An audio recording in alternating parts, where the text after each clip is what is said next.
Viendo aquí un poco sobre las características de la circulación cutánea, es que el metabolismo de ellas es escaso. ¿Por qué? Porque el flujo sanguíneo cutáneo basal es de alrededor de 300 a 500 mililitros por minuto con estancias en reposo. Y lo que vemos aquí también es que en el frío intenso el flujo sanguíneo cutáneo puede disminuir hasta 50 mililitros por minuto. ¿Para qué? Para redistribuir justamente toda esta sangre que va a la superficie de los capilares profundamente para que no se pierda el calor. Como podemos ver aquí, también dice que para eliminar el calor también puede almacenar hasta 4 litros por minuto. ¿Para qué? Para que esta sangre vaya a la superficie de los plexos y pueda eliminar el calor de la misma manera. Como podemos ver aquí, la piel funciona como un reservorio de sangre. Dice que la dermis alberga una extensa red de vasos sanguíneos que transporta alrededor del 8 al 10% del flujo sanguíneo del cuerpo de un adulto. Ahora, como ya sabemos aquí, conocemos a los dos tipos de piel, ¿no? Piel glabra, también conocida como piel gruesa, y piel vellosa o piel delgada. Que la piel gruesa está distribuida en las palmas de las manos y palmas de los pies, y la piel delgada en todo nuestro cuerpo, básicamente, excepto esas dos zonas. Ahora sí, la anatomía de la circulación cutánea. Como podemos ver aquí, básicamente toda la piel, la dermis y la epidermis está compuesta, bueno, la epidermis no, solo la dermis y la hipodermis, ¿no? Está compuesta por plexos. Como podemos ver aquí, desde la hipodermis encontramos plexos de arterias y venas. De la misma manera vemos que hay anastomosis arteriovenosas y vemos un plexo superficial, que justamente gracias a ello, por difusión, se transportan nutrientes y oxígeno a través de la dermis hacia la epidermis. Luego vemos que existe también la piel apical y la piel no apical. En la siguiente diapositiva vamos a ver dónde se ubica cada uno, ¿no? En este caso podemos ver que la piel apical tiene mayor anastomosis arteriovenosas. Esto nos quiere decir que justamente es más sencillo para, si no me equivoco, para una difusión mejor del calor desde la piel hasta, mejor dicho, de la sangre hacia afuera, ¿no? Y luego también vemos que tenemos la piel no apical, que no contiene estas anastomosis arteriovenosas y que más bien está estimulada por una actividad simpática, pero no es simpática adrenérgica, sino colinérgica. En cambio, la piel apical tiene actividad simpática adrenérgica. Bueno, podemos ver aquí que la piel apical se encuentra en los oídos, en la nariz, en los dedos, en las puntas de las manos, de los dedos y de los pies. En las orejas sería, ¿no? En las orejas. Porque el oído es un sentido. Claro, en las orejas y en los labios. Y podemos ver por eso que cuando nos hace frío, normalmente estas zonas suelen estar más frías de lo normal. ¿Por qué? Porque hay mayor anastomosis arteriovenosa.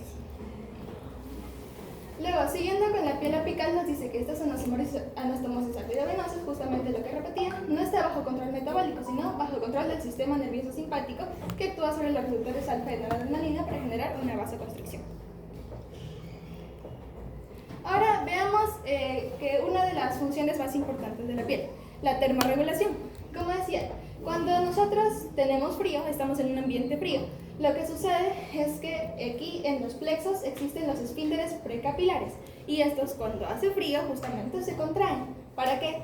Para que la sangre de lo que iba a los plexos superficiales ya no va hacia allí y básicamente pasa a los plexos profundos, para que la sangre no pierda ese calor que tenía. En cambio, podemos ver que cuando hace calor, vemos que estos esfínteres precapilares están relajados. ¿Para qué? Para que la sangre pase hacia los plexos superficiales y se pueda difundir el calor. Ahora, los mecanismos regulatorios del flujo sanguíneo cutáneo, como podemos ver aquí, y ya sabemos, es la regulación nerviosa, que se da vasoconstricción simpática por la estimulación de alfa-1 en los vasos sanguíneos, vasodilatación por la estimulación de beta-2, regulación humoral, que también tenemos a la histamina, las prostaglandinas y la bradicina, que la voy a explicar más adelante, que producen vasodilatación, y la adrenalina y noradrenalina, que producen vasoconstricción. Y también vemos que el control hormonal se da por la angiotensina 2 y las catecolaminas, que producen vasoconstricción. Ahora sí, ¿cuáles son los principales mecanismos de regulación del flujo sanguíneo? Como podemos ver aquí, las anastomosis arteriovenosas y la extensa inervación del sistema simpático, que está controlado ¿por quién? Por el hipotálamo. Como podemos ver aquí, en la diapositiva estaba que en el hipotálamo tenemos las dos áreas, ¿no? El hipotálamo anterior y el hipotálamo posterior. El hipotálamo anterior se encarga de la disipación del calor.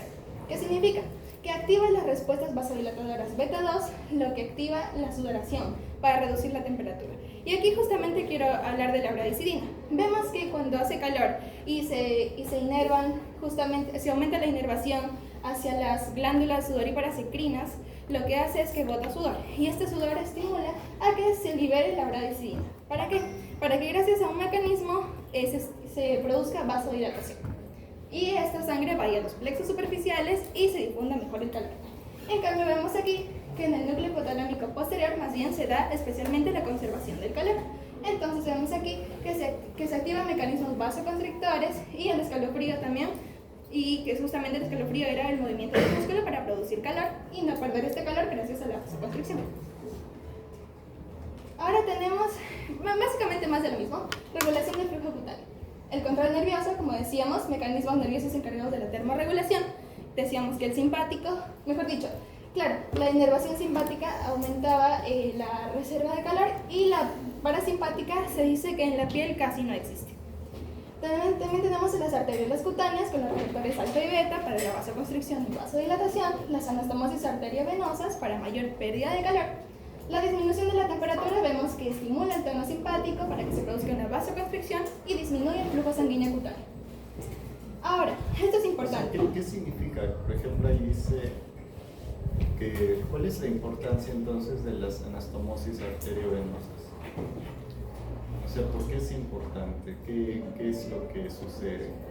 Porque al haber estas anastomosis, según lo que estudié, es que conectan los plexos para que, si no me equivoco, la sangre que está caliente de las arterias se pasa, por ejemplo, a las venas cuando hace frío. ¿Para qué? Para que cuando esta sangre arterial pase por la superficie haya menor pérdida de calor. ¿Qué sucede? ¿Que se cierran, se abren? ¿Por qué tienen dice receptores alfa? Justamente para que se produzca una vasoconstricción o vasodilatación cuando estamos en diferentes climas. Exposición a la temperatura. Y las arteriolas cutáneas tienen receptores alfa y beta, pero están bajo control metabólico. ¿Cómo es eso? No sabría explicarlo. Por eso ahí ponen, tienen receptores alfa y beta, pero están bajo control metabólico. Justamente la regulación del flujo sanguíneo. Por eso es la que, entonces, estos están asociados a lo que tú has dicho, ¿no? La histamina, la glicina y todo eso, ¿no? Sí. En cambio, las anastomosis arteriovenosas están regulados por el sistema simpático. Y ahora, ¿qué responden a esto? Responden a variaciones en la temperatura, como la que has puesto en tu imagen al fondo, ¿no? La disminución en la temperatura corporal. Es más que la disminución en temperatura corporal, es la exposición al frío, ¿no? Exposición al frío. Va a aumentar el tono simpático. Miren, dice vasoconstricción de anastomosis y disminución del flujo sanguíneo cutáneo con la disminución de la pérdida de calor temporal. Lo que nos dice, ¿no? Que estas anastomosis relacionan a las anastomosis arteriovenosas se llaman arteriovenosas porque van directo de una arteria a una vena, ¿no? O sea, ¿y qué es lo que van a hacer? Estos plexos van a estar regulados por esta presencia de las anastomosis. Entonces, cuando hay calor,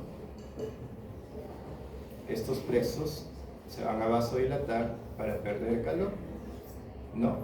Y el calor, o sea, la temperatura central, o sea, la temperatura central del cuerpo, entonces también trata de perder calor, pues, ¿no? Y por eso es que se vasodilatan y comienzan, ¿qué? A llenar estos plexos superficiales y a perder calor, ¿no? ¿Ya? Y cuando nosotros estamos, por ejemplo, expuestos al frío, bueno, generalmente los cubrimos, ¿no? Pero ¿qué ha sucedido? ¿Por qué? Porque evolutivamente hemos perdido esa capacidad de que, por ejemplo, si ustedes se dan cuenta, y algunos gráficos antiguos de personas muy antiguas, que es lo que había mucho vello corporal, ¿no? Entonces, ¿para qué servía ese vello corporal? Este vello corporal cuando había frío, ese vello corporal como que se erizaba, ¿no? Y eso es lo que nosotros conocemos como piel de gallina, ¿no? Entonces parecía que toditos estos vellitos se comenzaran pues a parar, ¿no? Toditos. Entonces, ¿cuál es la intención de eso? Es disminuir la pérdida de calor. Entonces, ¿por qué lo hemos perdido en el tiempo? Porque como seres humanos hemos aprendido a abrigarnos, bueno, entonces ya no hemos tenido esa necesidad corporal. Y aparte de lo que ya tenemos acá, ¿no? ¿Ya? Entonces seguimos contando. Ya. Ahora, vamos a imaginar que estamos en una temperatura muy fría, en un lugar muy frío, por ejemplo en la sierra. Se supone que ya vimos que si hay una disminución de la temperatura, una disminución del lugar donde estamos, hace mucho frío, ¿qué pasa? Se produce una vasoconstricción, ¿verdad? Pero ¿qué pasaría si este frío es sostenido? ¿Creen que aún sucede una vasoconstricción sostenida? Que, o sea, si estamos en un ambiente muy frío, siempre hay vasoconstricción en la piel. ¿No creen que más bien haría que se reduzca el oxígeno en la piel y, no sé, morirían todos los tejidos? Ya. ¿Qué sucede cuando la temperatura es mayor a 11 grados? Nos dice aquí que se produce una vasodilatación. ¿Por qué? Porque la piel también necesita oxígeno. Entonces, se tiene que producir una vasodilatación para que haya una mejor perfusión al tejido tisular. Porque si no, la finalidad sería prevenir, claro, el daño tisular y la necrosis cutánea. ¿Han entendido eso? Cuando hay como ella dice, cuando hay una exposición crónica al frío, lo normal que es, si me expongo al frío, hay una vasoconstricción. Pero si estoy expuesto al frío continuamente, ¿qué sucedería si hay vasoconstricción sostenida? Habría isquemia y necrosis de los tejidos. Entonces, ¿qué hace sabiamente el cuerpo? Hace algo paradójico y comienza a producir vasodilatación cutánea, ¿no? Y por eso es que cuando ustedes van a la sierra, las personas tienen chapitas, ¿no? Esa es la explicación. Eso es lo que les dice ahí. Claro. A ver. Entonces, también vemos que cuando hay un aumento de la temperatura corporal, como por ejemplo el clima de aquí, hay un enrojecimiento cutáneo por una vasodilatación para que haya mayor pérdida de calor, ¿no? Entonces aumenta el flujo sanguíneo cutáneo y esto facilita la pérdida de calor. Vemos aquí también que la vasodilatación se da lo mismo por el aumento de la temperatura corporal, estimulación refleja del flujo colinérgico que libera acetilcolina. Eso estimula las glándulas sudoríparas endocrinas, lo que aumenta la sudoración y libera bradiquinina para producir vasodilatación. Ahora, el retorno venoso cutáneo. Lo mismo, por ejemplo, cuando estamos en altas temperaturas, el retorno venoso, el flujo sanguíneo cutáneo es grande, que dice. Hay un retorno por las venas superficiales, las venas están dilatadas, ¿para qué? Para que haya pérdida de calor, se están enfriando, permite el flujo de calor desde el interior hacia el medio ambiente. En cambio, ¿qué sucede cuando estamos en una zona fría? El flujo sanguíneo cutáneo es escaso.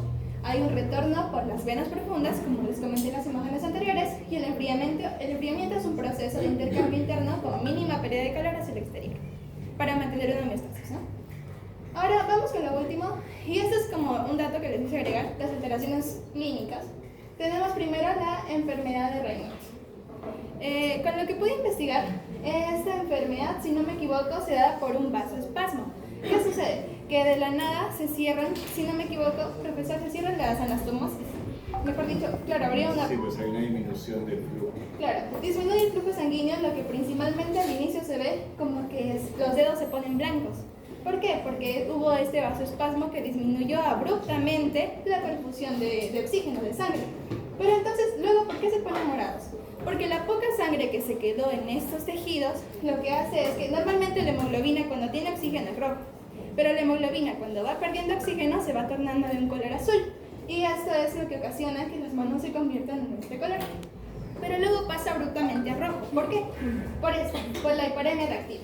La hiperemia reactiva es cuando se vuelven a abrir, se vuelven a vasodilatar los vasos y el flujo sanguíneo cutáneo aumenta más de lo normal y por eso es que se pone rojo.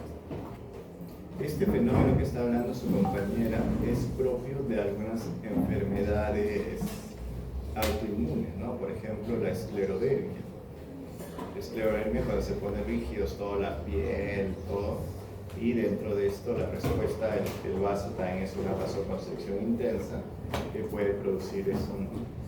O sea, cuando ustedes piensan puede ser en lupus, enfermedades autoinmunes a las que antes, ahora se les llama inflamatorias y antes se les decía colagenopatías. A ver, triple respuesta del profesor. Y casi último, la triple respuesta de Lewis. Normalmente lo que sucede cuando, por ejemplo, nos rascamos de más el brazo, cuando nos hincamos con algo, se da la triple respuesta de Lewis.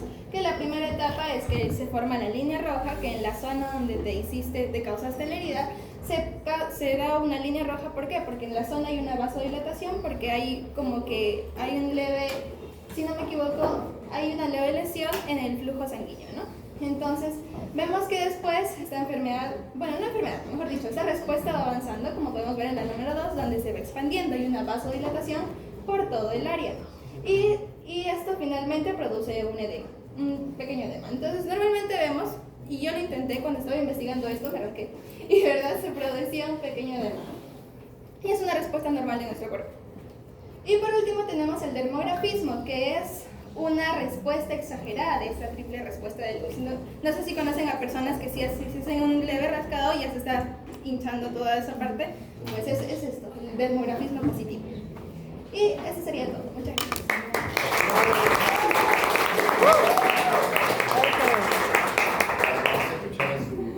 ¿Quién falta? O sea, ¿Quién falta?